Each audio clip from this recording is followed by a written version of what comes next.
So God's taking back Hollywood, and I'm just thankful to be on this journey.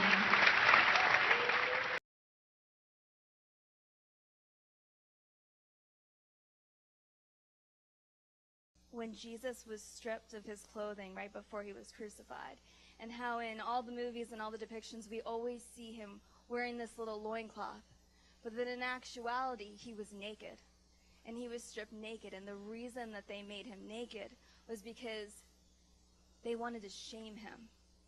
They wanted to embarrass him. They wanted to make him feel worthless.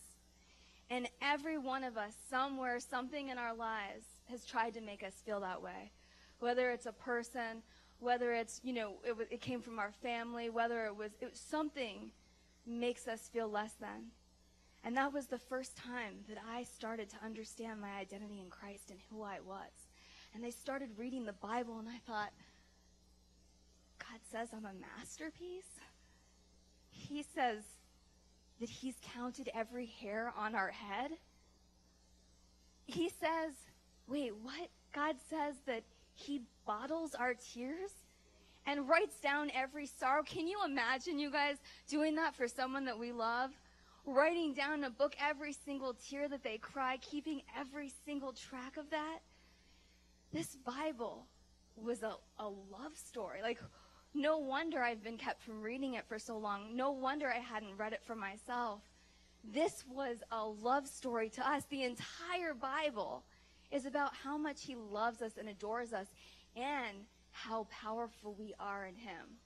He says the life that you lived before and the sin that you entered into when you were doing things outside of marriage that you were not supposed to be doing, I created that bond and that covenant. I created that. It's supposed to be Adam and Eve. There's only one rib, okay? There wasn't 3 ribs that he took out. There was one rib. It's one husband and wife. And he forgave me for that. And I've been celibate now for going on 6 years.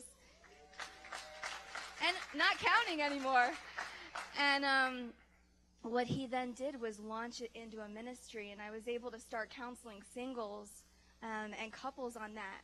And it's really what God has now called me to do, is to speak out on purity, because it's something that's not being talked about enough. It is a sin in the darkness, and I refuse to let it be in the darkness anymore. We have to talk about it. We have to be open for discussion.